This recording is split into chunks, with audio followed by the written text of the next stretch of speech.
నేను బ్రతుకుతాను ప్రభా. మీరే మాతో మాట్లాడి బ్రతికించండి తండ్రి. Thank you lord, thank you Jesus, thank you Jesus, thank you Jesus. Cell phone off చేయండి, ఇంకా దేని గురించి ఆలోచన చేయకండి. కొంచెం సమయం మన ముందుంది. దేవుడు మనం దర్శించలాగా, వాక్యమైన దేవుడు మనం దర్శించి మనతో మాట్లాడలాగా ప్రార్థన చేసుకుందాం. Thank you lord, thank you Jesus. దయగల మా తండ్రి, కృపగల మా యేసయ్య, మీకు వందనాలు స్తోత్రం చెల్లిస్తున్నామయ్యా. ఇంతవరకు మమ్మల్ని నడిపించి దాన్ని బట్టి స్తుతిస్తున్నాను తండ్రి. అయ్యా మీకు వందనాలు, అయ్యా మీకు వందనాలు స్తోత్రం నాయన. ఈ సమయం మీది ప్రభా, మేము మీ ప్రజలము నాయన, మీరు మీ గొర్రెలము నాయన. మీరే మాతో మాట్లాడి మహిమ పొందండి తండ్రి. అయ్యా మీకు వందనాలు స్తోత్రం చెల్లిస్తున్నాం. మీరు మాట్లాడితే మేము బ్రతుకుతాం నాయన. మీరే మమ్మల్ని బ్రతికించమని అడుగుకుంటూ ఈ ప్రార్థనకు ప్రతిఫలం దయచేసి నమ్మొచ్చు. నన్ను మీ స్వాధీనం తీసుకుని మీరే నాతో మాట్లాడమని యేసయ్య నామములో ప్రార్థిస్తున్నాము తండ్రి. ఆమేన్, ఆమేన్, ఆమేన్.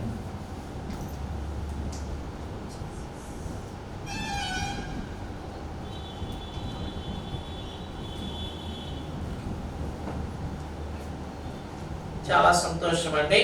మనము ముగ్గురులో ఒకరమే. ఎంతమందిలో? ఇంకా మళ్ళీ వదలలేదా మమ్మల్ని అనొద్దు, ఇంకా ఉన్నాయి. హల్లెలూయా. అవునా, చాలా విషయాలు బైబిల్లో ఉన్నాయి. మనం కొన్నే ధ్యానించుకుంటూ వస్తున్నాం. లూకాసు సువార్త 15వ అధ్యాయంలో మొదటి ముగ్గురు ఎవరండి? తప్పిపోయిన గొర్రె ప్లేస్లోనైనా మనం ఉండొచ్చు, లేకపోతే తప్పిపోయిన గొర్రెను వెతుక్కుంటూ వెళ్ళిన కాపర్ ప్లేస్లోనే మనం ఉండొచ్చు. అవునా, స్థిరము ఉన్న సంఘం, అవునా, 99 గొర్రెలు అడవిలో స్థిరంగా ఉన్నాయి. ఆ మందలో ఒకళ్ళమైనా అయి ఉండొచ్చు. అవునా, ఈ ముగ్గురులో ఎవరనేది మనం ప్రశ్నించుకోవాలి. తర్వాత ఇంకొక ఉపమానం ప్రభు చెప్పారు. తప్పిపోయిన కుమారుడు ప్లేస్లో ఉండొచ్చు, పెద్ద కుమారుడు అలిగి బయట ఉన్నాడు, అతని ప్లేస్లో ఉండొచ్చు. తప్పిపోయిన కుమారుడు తిరిగి వస్తే అతన్ని చేర్చుకున్న తండ్రి ప్లేస్లోనైనా మనం ఉండొచ్చు. ఈ ముగ్గురులో ఎవరనేది కూడా మనం ప్రశ్నించుకోవాల్సిన అవసరం ఉంది. పోయిన వారం ఇంకొకటి మనం ధ్యానించుకున్నాం, 2వ ఆరాధనలో ధ్యానించుకున్నాం. లూకాసు వార్త చూడండి. లూకాసు వార్త 11వ అధ్యాయంలో 5వ వచనం నుండి 13వ వచనం వరకు అక్కడ ముగ్గురు స్నేహితులు ఉన్నారు. ఎంతమంది స్నేహితులు ఉన్నారు?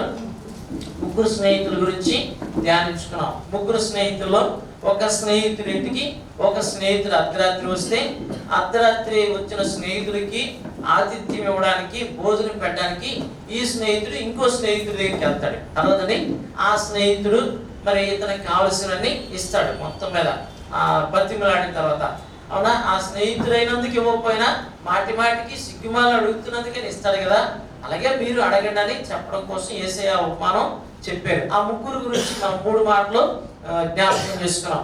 అంటే అతిథిగా వచ్చిన స్నేహితుడిగా ఉన్నావా, ఆతిథ్యం ఇచ్చే స్నేహితుడిగా ఉన్నావా, అవసరాలు తీర్చే స్నేహితుడిగా ఉన్నావా? ఈ ముగ్గురులో ఎవరో ఒకరు అయి ఉంటాం. ఏమై ఉంటాం మనం? అతిథిగా. అవునా, రక్షణ పొందని వాళ్ళందరూ మనకి అతిథులు. ఎవరమ్మా? అతిథులు. అలాగే మనం ఏం చేయాలి? పరిచర్య చేయాలి. వాళ్ళ కోసం మనం ప్రార్థన చేయాలి. రక్షణ పొందిన నీవు, అవునా, నీ దగ్గర ఏమి లేకపోవచ్చు, అవునా, మన అవసరాలను తీర్చే దేవుని దగ్గరికి, ఆ మంచి స్నేహితుని దగ్గరికి మనం వెళ్ళాలి. అది కూడా మనం ధ్యానించుకున్నాం. అర్థమవుతుంది నా మాటలో? ముగ్గురు స్నేహితుల్లో నువ్వు కూడా ఒక స్నేహితుడే, నువ్వు కూడా ఒకడే. హల్లెలూయా. నేను కూడా ఒకనే. ఎవరమై ఉన్నాం? అవునా, అతిథిగా వచ్చిన వ్యక్తివా, ఆతిథ్యం ఇస్తున్న వ్యక్తిగా లేకపోతే అవసరం తీస్తున్న వ్యక్తివా? ఏ స్నేహితులు నువ్వు పరిశీలన చేసుకో. అవన్నీ పోయిన ఆదివారం 2వ ఆరాధనలో తర్వాత ధ్యానించుకున్నాం. ఈరోజు ఇంకో ముగ్గురు గురించి ధ్యానించుకున్నాం. దేవుని చిత్తం అయితే వచ్చే వారు ఇంకో ముగ్గురు గురించి ధ్యానించుకున్నాం. అవునా, ఈరోజు చూడండి, లూకాసు వార్తలోనికి రండి. 10వ అధ్యాయంలోనికి వద్దాం. 10వ అధ్యాయంలో 25వ వచనం నుండి 37వ వచనం వరకు చూస్తే, యేసు ప్రభువు దగ్గరికి ఒక ధర్మశాస్త్రోపదేశకుడు వస్తాడు. ధర్మశాస్త్రోపదేశకుడు వచ్చి నిత్య జీవనకు వారసునట్టుకు నేనేం చేయాలని అడుగుతాడు. ఏమడుగుతాడండి? నిత్య జీవానికి వెళ్ళడానికి నేనేం చేయాలని అడిగితే, అప్పుడు యాక్చువల్గా ఆయన అడిగింది ఏంటంటే, ఈయనకి ధర్మశాస్త్రం గురించి కొంత తెలుసు. ఎవరికి? ఈ ధర్మశాస్త్రోపదేశకుడికి ధర్మశాస్త్రం గురించి తెలుసు. నాకు కూడా తెలుసు, నువ్వే కాదు బోధకుడివి, నాకు కూడా తెలుసు అని ఎగ్జిబిట్ చేసుకోవడానికి, ఏంటంటే తను తాను చూపించుకోవడం కోసం యేసయ్యను శోధిస్తూ అడిగాడట. ఎలా అడిగాడు? ఆ మాట చూడండి, 25 వచనం. ఇదిగో ఒకప్పుడు ధర్మశాస్త్రోపదేశకుడు లేచి, బోధకుడా, నిత్య జీవనకు వారసునట్టుకు నేనేమి చేయవలనని ఆయనను శోధించు అడిగాడు. శోధించు అంటే ఆయనకి తెలుసు యేసయ్యకి ఏం చెప్తా, యేసయ్యకు దీనికి ఆన్సర్ తెలుసు అన్న సంగతి ఈయన తెలుసు, ఈయనకి కూడా తెలుసు. కానీ నాకు తెలుసు అన్న సంగతి అందరికీ తెలియాలి అనేది ఈయన ఉద్దేశం అనమాట. అర్థమని అడుగుతుంటే అప్పుడు యేసుప్రభువు అన్నారు, ధర్మశాస్త్రం అని ఏమి రాయబడి ఉంది, నువ్వేం చదువుతున్నావు అని మళ్ళీ యేసయ్య తిరిగి ప్రశ్న వేస్తే అప్పుడు ఆయన కరెక్ట్గా ఆన్సర్ చెప్పారు. 27వ వచనం చూడండి. అతడు నీ దేవుడైన ప్రభువును నీ పూర్ణ హృదయముతోను, నీ పూర్ణ మనస్సుతోను, నీ పూర్ణ శక్తితోను, నీ పూర్ణ వివేకముతోను ప్రేమింపవలెననియు నిన్ను వలె నీ పొరుగు వారిని ప్రేమింపవలెననియు వ్రాయబడి ఉన్నదని చెప్పారు. అక్కడ 2 కమాండ్మెంట్స్ క్లియర్ గా చెప్తున్నాడు. ఒకటి దేవుణ్ణి ప్రేమించాలి, రెండోది నిన్ను వలె నీ పొరుగు వారిని ప్రేమించాలి. ధర్మశాస్త్రం అంతా కూడా ఈ 2 ఆజ్ఞల్లో, లేకపోతే ఇంకా చెప్పాలంటే ఒక ఆజ్ఞే. గలతీయుల రాసిన పత్రికలో తీకండి 5వ అధ్యాయం 14వ వచనంలో పౌలు గారు అంటారు, ధర్మశాస్త్రం అంతయు నిన్ను వలె నీ పొరుగు వారిని ప్రేమింపవలను అని ఒక్క మాటలో నిక్షిప్తమై ఉందట. ఏమైంది? ధర్మశాస్త్రం మొత్తం ఒక్క మాటలు. అంటే దేవుణ్ణి ప్రేమించేవాడు ఎవడైనా సరే తన పొరుగువాడిని ప్రేమిస్తాడు. అర్థండి, దేవుణ్ణి ప్రేమించిన వాడు ఎవరు కూడా తన పొరుగువాడిని ప్రేమించలేడు. సో తన పొరుగువాడిని ప్రేమిస్తున్నట్టే ఖచ్చితంగా దేవుణ్ణి ప్రేమిస్తున్నాడు. కాబట్టి ఈ ఆజ్ఞని నెరవేరిస్తే అంత నెరవేర్చినట్టే అని ఒక్క మాటలో తేల్చి చెప్పాడు. మనం చూస్తుంటాం ప్రియమైన దేవుడా. యాక్చువల్గా పాత నిబంధనలో దేవుడు 10 ఆజ్ఞలు ఇచ్చాడు, మనకు తెలుసు. ఎన్ని ఆజ్ఞలమ్మా? 10 ఆజ్ఞలు చెప్పగలమా? నేను తప్ప వేరొక దేవుడు ఉండకూడదు, ఏ విగ్రహాన్ని నువ్వు ఆరాధించకూడదు, అవునా? విశ్రాంతి దినమును అపరిశుద్ధంగా ఆచరించకూడదు, నీవు భూమి మీద దీర్ఘాయుష్మంతుడు అయినట్లు నీ తల్లిని తండ్రిని సన్మానించుము, నీ దేవుడైన యెహోవా నామమును వ్యర్థముగా ఉచ్చరింపకూడదు, నరహత్య చేయకూడదు, వ్యభిచరించకూడదు, దొంగిలించకూడదు, అబద్ధ సాక్ష్యము చెప్పకూడదు, నీ పొరుగు వారి దేనిని ఆశించకూడదు. ఇవన్నీ 10 ఆజ్ఞలు. ఈ 10 ఆజ్ఞలన్నీ విడగొడితే మొత్తం 613 ఆజ్ఞలు వస్తాయి. ఎన్ని ఆజ్ఞలండి? ధర్మశాస్త్రం మొత్తంలో 613 ఆజ్ఞలు ఉన్నాయి. 613 ఆజ్ఞల్లో 365 ఆజ్ఞలు చెయ్యకూడని ఉన్నాయి. ఏమున్నాయని? చెయ్యకూడని ఆజ్ఞలు 248 చెయ్యాల్సినవి ఉన్నాయి అన్నమాట. ఈ మొత్తం ఆజ్ఞలు ధర్మశాస్త్రం ప్రకారం జీవిస్తూ పాటించాలి ప్రియమైన దేవుడా. అయితే అవన్నీ కలిపి 2 ఆజ్ఞల కిందే మనం చూసుకుంటాం. ఎప్పుడు కూడా ఈ 2 ఆజ్ఞల్లో అవన్నీ ఉంటాయి. ఇంకా చెప్పాల్సి వస్తే ఒక ఆజ్ఞని ఆఖరికి గలతీయుల రాసిన పత్రికలో పౌలు గారు చెప్పినట్టు, వాక్యం చెప్పినట్లు చూస్తాం. చక్కగా ఉత్తరం ఇచ్చాడు. ఏమని ఆయన ఆ ధర్మశాస్త్ర ఉపదేశకుడు యేసయ్య అడిగిన దానికి కరెక్ట్గా జవాబిచ్చాడు. జవాబిచ్చిన తర్వాత 28వ వచనం చూడండి. అందుకు ఆయన నీవు సరిగా ఉత్తరం ఇచ్చితివి. ఏమన్నా యేసయ్య? నీవు సరిగా ఉత్తరం ఇచ్చితివి, అలాగూ చేయము అప్పుడు జీవించదు అని అతనితో చెప్పాను. అలా చెయ్యి, కరెక్ట్గా ధర్మశాస్త్రం ఏదైతే చెప్పిందో, దేవుని వాక్యం ఏదైతే చెప్పిందో నువ్వు అలా చెయ్యి, నువ్వు జీవించేస్తావు అని చెప్పారు. చూడండి 29వ వచనం. అయితే తాను నీతిమంతుడైనట్టు కనపరుచుకొన గోరి అతడు అవును గాని నా పొరుగు వాడెవడని యేసు ప్రభువుని అడిగాడు. ఇది అసలైన ప్రశ్న, సిసలైన జవాబు యేసయ్య చెప్పారు. హల్లెలూయా. అసలైన ప్రశ్న అడిగితే సిసలైన జవాబు ఉంటుంది, అంతే కదా. ప్రశ్నలు మంచివి అయితే జవాబు ఖచ్చితంగా ఉంటుంది. తలతిక్క ప్రశ్నలు వేస్తే దానికి జవాబు ఉండదు. మళ్ళీ నేను అడిగిన ప్రశ్న జవాబు చెప్పలేకపోయినండి మళ్ళీ ఓదర కొట్టుకుంటూ ఉంటారు. అవునా కదండి? ఇప్పుడు మీడియాలో అదే జరుగుతుంది. అవునా కదండి? వాళ్ళు అడిగే ప్రశ్నలు తల ఉండదు, తొక్క ఉండదు. మళ్ళీ మేము అడిగిన ప్రశ్నలు జవాబే చెప్పలేకపోయారు, ఓడిపోయారని మళ్ళీ ప్రాపగాండ చేసుకుంటూ ఉంటారు. ఇక్కడ ఈయన నీతిమంతుడైనట్టు కనబరచుకున్న గోరి నా పొరుగు వాడేవాడని అడిగాను. అప్పుడు యేసు ప్రభువు చెప్పారు 30వ వచనం నుండి 37వ వచనం వరకు. అందుకు యేసు ఇట్లనెను. చూడండి, చూస్తున్నారు కదా అందరూ. 30వ వచనం నుండి. ఒక మనుష్యుడు యెరూషలేము నుండి యెరికోకి దిగి వెళ్ళుచు దొంగల చేతిలో చిక్కెను. వారు అతని బట్టలు దోచుకుని అతని కొట్టి వారి ప్రాణంతో విడిచిపోయారు. యేసు ప్రభువు అక్కడ ఒక స్టోరీ చెప్తున్నారు. ఒక వ్యక్తి యెరూషలేము నుండి యెరికోకు దిగి వెళ్తున్నాడు. అవునా? యెరూషలేము పైన ఉంది, యెరికో కింద ఉంది. అర్థండి. అపొస్తలుల కార్యంలో 21వ అధ్యాయంలో 15వ వచనంలో పౌలు గారు అంటారు, మేము యెరూషలేముకి ఎక్కిపోతాం అంటాడు. అది అప్ప అనమాట, పైకి ఎక్కాలి, కొండ అనమాట. ఎక్కిపోతాం. ఎక్కిపోయే అనుభవం, ఆశీర్వాదం, దిగిపోయాను భక్తిహీనతకు సాదృశ్యం. దేనికి సాదృశ్యం అండి? భక్తిహీనత. మీరు ఆత్మీయ జీవితంలో ఎక్కుతూ ఉన్నారా, దిగుతూ ఉన్నారా? అసెండింగ్ ఆర్డర్లో ఉన్నారా, డిసెండింగ్ ఆర్డర్లో ఉన్నారో? ఒకసారి డిసెండింగ్. హల్లెలూయా. ఏ ఆర్డర్లో ఉన్నారండి? అసెండింగ్ ఆర్డర్లో ఉన్నంతసేపు బాగా ఉంటుంది, అవునా? డిసెండింగ్ ఆర్డర్లో ఉన్నంతసేపు ఎరికోకి వెళ్ళిపోతున్నట్టు లెక్క. దేనికి వెళ్ళిపోతున్నాడు? ఎరికో. యెరూషలేములో ప్రియమైనది ఆనందం ఉంటుంది, ఎరికోలో సంతోషం ఉంటుంది. ఏముంటుందండి? మనకు ఆనందం కావాలా, సంతోషం కావాలా? లోకంలో ఉండే సంతోషం ఎరికోలో దొరుకుతుంది, దేవునిలో ఉండే ఆనందం యెరూషలేములో దొరుకుతుంది. అర్థమవుతుందండి? ఈ ఆనందం శాశ్వతమైనది, సంతోషం తాత్కాలికమైనది. సినిమా చూస్తే 3 గంటలు సంతోషం ఉంటుంది, అది మనకు కావాలా? అవునా? దేవునిలో ఉండే ఆనందం మనకి కావాలా? శాశ్వతమైన ఆనందం. ఏ ఆనందం అండి? శాశ్వతమైన ఆనందాన్ని దేవుడు మనకి ఇవ్వాలనుకున్నాడు. దాన్ని విడిచిపెట్టి కొంతమంది ఏం చేస్తారంటే, లోకాన్ని ప్రేమించి, దేమా యెహోలోకమును ప్రేమించి నన్ను విడిచి వెళ్ళిపోయాడని పౌలు గారు చెప్పినట్లు, దేవుని వాక్యం చెప్పినట్లు, మన లోకాన్ని ప్రేమించి దేవుని విడిచిపెట్టి, దేవుని సన్నిధిని, దేవుని సహవాసాన్ని, పరిశుద్ధుల్ని విడిచిపెట్టి ఎరికోకు దిగి వెళ్ళుచుంటాం. దిగి వెళ్ళే ప్రతి వాళ్ళు కూడా దొంగల చేతులు తిప్పుతారు. ఎక్కడండి? దొంగ. దొంగ ఎవరండి? దుష్టుడు. దొంగ దోచుకున్నట్టుకు, హత్య చేయుటకు, నాశనం చేయుటకు వచ్చింది, కానీ మరి దేనికి రాడని ప్రభు చెప్పారు యోహాను 10:10లో. కాబట్టి ఆయన దొరికిపోయాడు, కొట్టారు, కొర ప్రాణంతో విడిచిపోయారు. ప్రియమైన దేవుడు, నేను అనుకుంటున్నాను ఈయన ప్రకటన గ్రంథంలో ఉన్న 3వ అధ్యాయం మొదటి సంఘానికి సంబంధించిన అనుకుంటాను. అవునా? సార్దీసులో ఉన్న సంఘపు దూతకి ఇలా రాయబడి, అవునా, చావనై ఉన్నాడు, కొర ప్రాణంతో ఉన్నాడు అనమాట. అవునా కదండి? ఆ సంఘానికి సంబంధించిన విశ్వాసం అనుకున్నాం మామూలుగా. సో విషయం ఏంటంటే, కొట్టారు, విడిచిపెట్టి వెళ్ళిపోయాడు. అప్పుడు ఒక యాజకుడు ఆ త్రోవలో వెళ్ళుట తటస్థించెను. అతనిని చూచి పక్కగా పోయెను. అలాగనే లేవీయుడు ఒకడు ఆ చోటికి వచ్చి పక్కగా పోయెను. అయితే ఒక సమరయుడు ప్రయాణమైపోవచ్చు అతడు పడి ఉన్న చోటికి వచ్చి అతనిని చూచి అతని మీద జాలిపడి దగ్గరకు పోయి నూనె ద్రాక్షారసం పోసి అతని గాయములు కట్టి తన వాహనం మీద ఎక్కించి ఒక పూట కూళ్ళ వాని ఇంటికి తీసుకొని పోయి అతన్ని పరామర్శించెను. మరునాడు అతడు 2 ధ్యానాలను తీసుకుని ఆ పూట కూళ్ళ వానికి ఇచ్చి, ఇతని పరామర్శించుము, నీవు ఇంకేమైనా ఖర్చు చేసిన నేను మరలా వచ్చినప్పుడు అది నీకు తీర్చిదనని అతనితో చెప్పిపోయాను.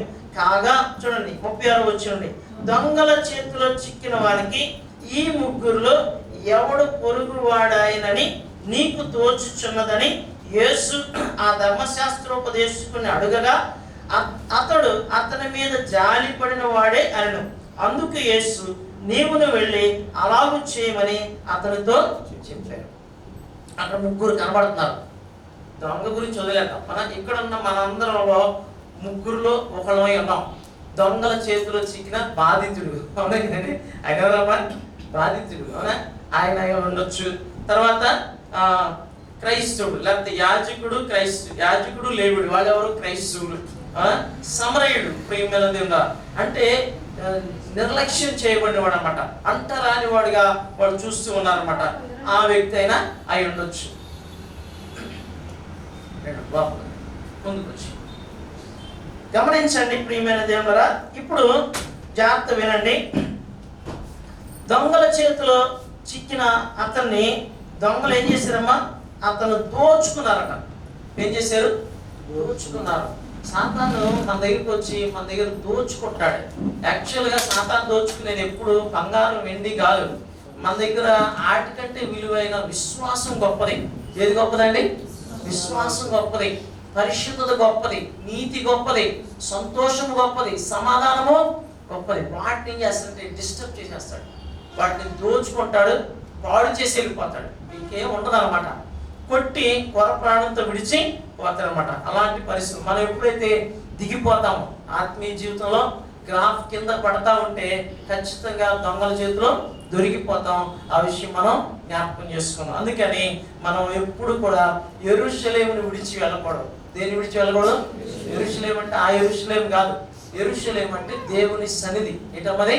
దేవుని సన్నిధిని విడిచి వెళ్ళకూడదు. దేవుని మందిరాన్ని విడిచిపెట్టకూడదు. దేవుని ప్రజలను విడిచిపెట్టకూడదు. దేవుని ప్రజలతో శ్రమే మేలును ఎంచుకున్నాడు ఎవరైనా? మోషే భక్తుడు. అవునా కానీ ఏది మంచిది? దేవుని ప్రజలతో శ్రమ పడటం మంచిది.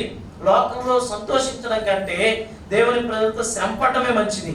అది చేయడం మానేసి ఈయన దిగిపోయాడు. మొత్తం మీద మొత్తం పోగొట్టుకున్నాడు, ప్రాణంతో ఉన్నాడు.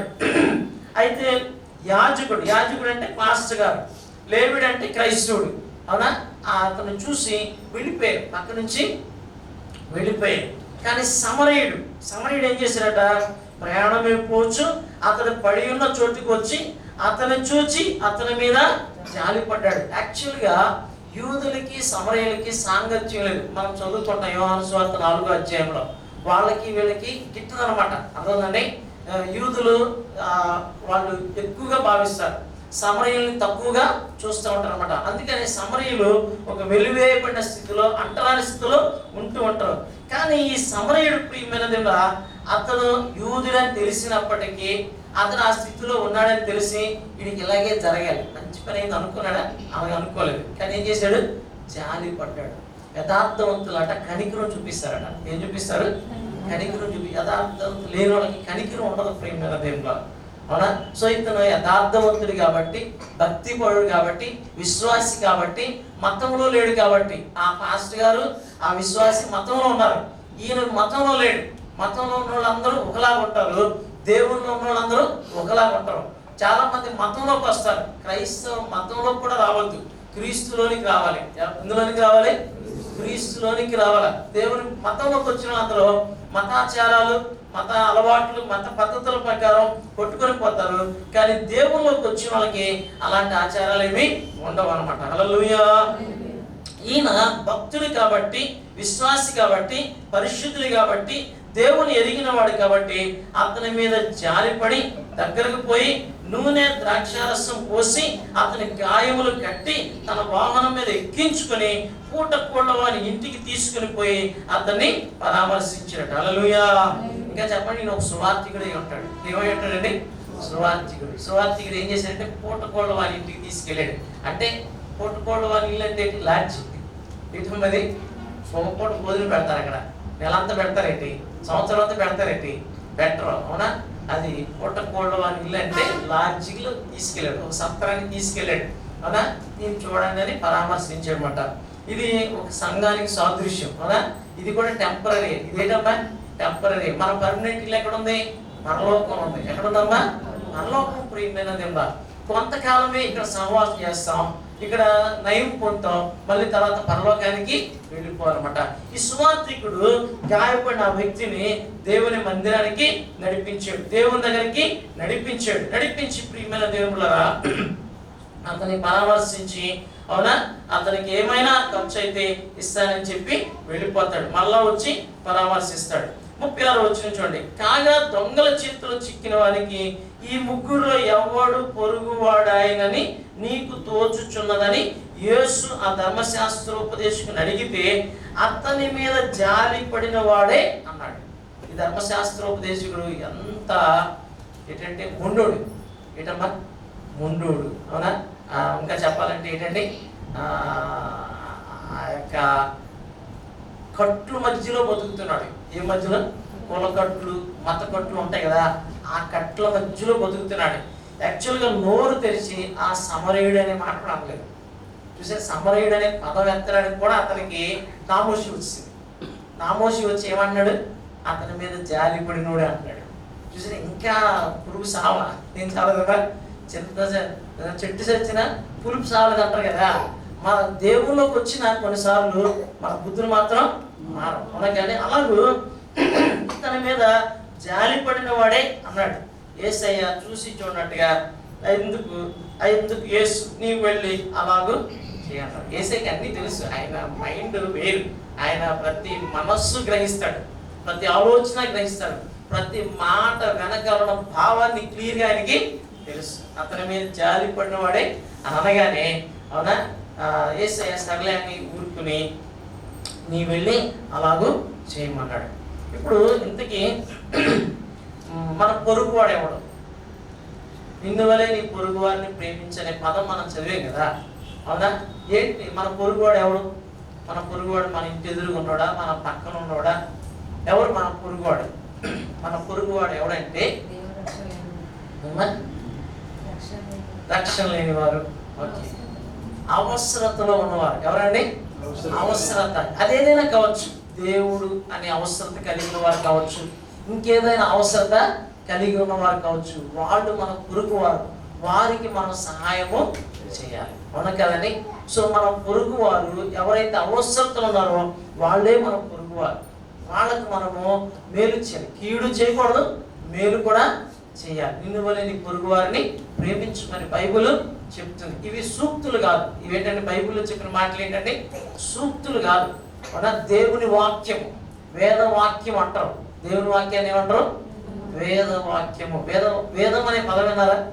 వేదము అంటే ఏంటి అర్థం? వేదము అంటే దేవుడు పలికిన మాట అని అర్థం. ఏంటి అర్థం అండి? దేవుడు పలికిన మాట. మనం బైబిల్ వాక్యాన్ని ఏమంటాము? వేద వాక్యము అనాలి. ఏ వాక్యం అనాలి? వేద వాక్యము, లేకపోతే పరిశుద్ధ వాక్యం అనాలి. వేద వాక్యం అంటే దేవుడు పలికిన మాట. ఇవి సూక్తులు కాదు. సూక్తులు ఎక్కడైనా చెప్తారు, ఎవరైనా చెప్తారని తీసి పారేసేవి కాదు. దేవుడు పలికిన మాట కాబట్టి ఆ మాటను మనం సీరియస్గా తీసుకోవాలి. ఎలా తీసుకోవాలి? సీరియస్గా. ఆ మాట మనం బ్రతికిస్తుంది. దేవుని మాట ఏం చేస్తుంది?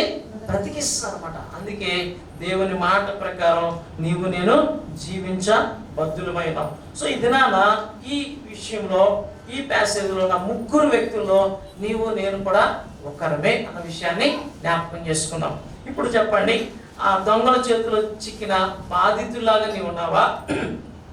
ఆ యాజకుడు, ఆ లేవీలాగా ఎస్కేపిస్ట్ లాగా ఉన్నావా? ఏంటండి? ఎస్కేప్ అయిపోయాడు. అవునా కదండి?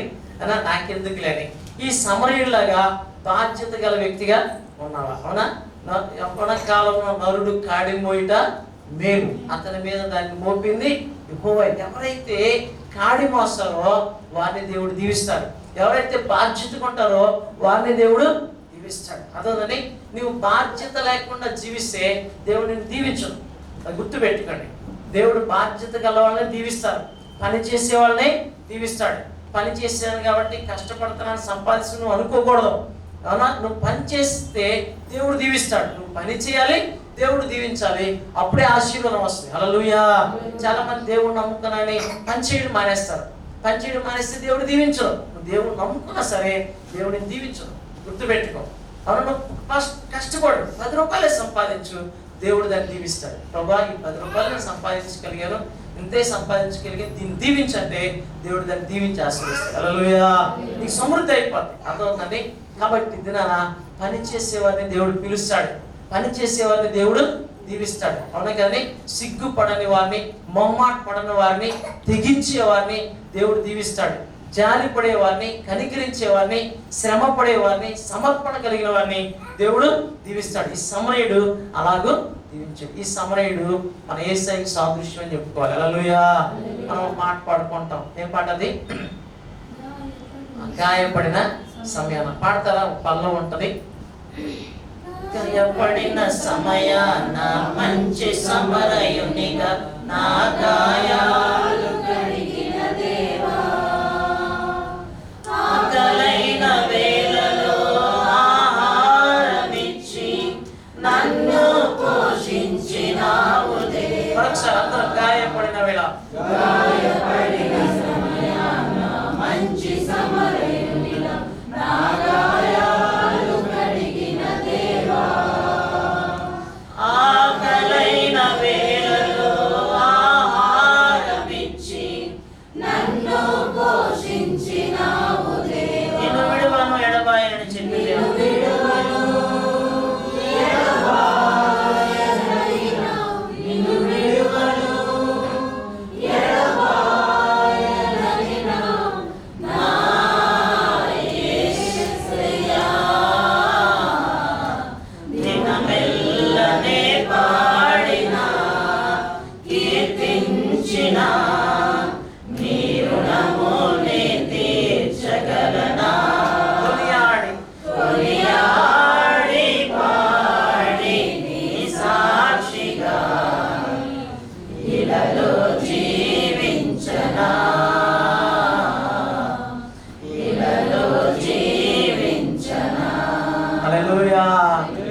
నేనైతే అనుకుంటాను, ఈ గాయపడిన వ్యక్తిని అనుకుంటాను నేనైతే. ఏంటండి? అవునా? మనం కొన్నిసార్లు దేవుడు విడిచిపెట్టి దేవుని చిత్తానికి భిన్నంగా వెళుతూ, అలా దిగిపోతున్న టైంలో దుష్టుని చేతిలో ఎన్నిసార్లు దొరికిపోయామో, ఎన్నిసార్లు దుష్టుడు గాయపరిచాడు, అలా కొట్టాడు, హింసించాడు, బాధపరిచాడు, అలా కొరప్రాణంతో విడిచిపోయాడు. అవునా, మనం నిస్సహాయ స్థితిలో ఉన్నప్పుడు ఎవరు మన దగ్గరికి వచ్చారు? కొన్నిసార్లు బంధువులు రారు, స్నేహితులు రారు, మాస్టర్ గారు కూడా రారు కొన్నిసార్లు. అవునా కదండి, మనం కొన్నిసార్లు బాగా జ్వరము బాధతో ఉన్నప్పుడు మా పాస్టర్ గారు వద్దాం అనుకుంటే రాలేదు. అవునా, వస్తారు అనుకుంటారు. పాస్టర్ గారికి కూడా ఏదో అవసరం పడవచ్చు, లేకపోతే అనుకూలత ఉండకపోవచ్చు. అవునా కదండి, కానీ ఎవరు వస్తారమ్మా? దేవుడు వస్తారు. అందుకే మన సంఘంలో ఇలాంటి పరిస్థితులు వస్తాయని, మీకు జ్వరం వచ్చిన 3 రోజులు మేము రామని చెప్పాను. చెప్పాను లేదా? మీకు జ్వరం వచ్చినా 3 రోజులు మేము రాము. అవునా, మీరే ప్రార్థన చేసుకోండి. అంతగా ఎమర్జెన్సీ అయితే అర్ధరాత్రి ఫోన్ చేసినా వస్తామని చెప్పాను. హల్లెలూయా. చిన్న చిన్న జ్వరాలకి, దగ్గులకి, జలుబులకి అలా మీరు ఫోన్ చేయొద్దు, మీరే ప్రార్థన చేసుకోండి. ఎవరు వస్తారమ్మా? యేసయ్య వస్తాడు. ఎవరు వస్తారమ్మా? మాస్టర్ గారు గొప్ప, యేసయ్య గొప్ప. యేసయ్య గొప్ప, అది గుర్తుపెట్టుకోండి. యేసయ్య మన దగ్గరికి వస్తాడు, ఖచ్చితంగా వస్తాడు. ఏ స్థితిలో అయినా మోకరించి ప్రార్థన చేసుకుంటే మంచి సమరయులాగా యేసయ్య వచ్చి మన గాయాలు కడతాడు. అవునా, అవునా. చేతికి అయిన గాయాలు త్వరగా పోతాయి, కానీ హృదయానికి అయిన గాయాలు మనం త్వరగా మనుషులు నిందిస్తారు, హింసిస్తారు, దూషిస్తారు. అవునా కాదండి, ఎన్నో పోగొట్టుకుంటాం, నష్టపోతాం. అవునా, డబ్బులు, బంగారం, వస్తువులు ఎన్నో పోతాయి, ఉద్యోగాలు పోతుంటాయి, ఎన్నో పోతుంటాయి, ఎన్నో దుష్టుడు పాడు చేస్తుంటాడు. కానీ ప్రభు మన గాయాలు కట్టి దేవుడు. ఏం దేవుడు అండి? మన గాయాలు కడతాడు. ఆయన దగ్గర ద్రాక్షారసం ఉంది, నూనె ఉంది. ఏముందమ్మా? ద్రాక్షారసం ప్రేమకు సాదృశ్యం. నిజమైన ప్రేమ యేసయ్య దగ్గర దొరుకుతుంది. నూనె తర్వాత ఏంటండి? నూనె పోసాడు, అభిషేకిస్తాడు. అవునా, ఏంటంటే ఒలీవ నూనెది. ఏ నూనెది?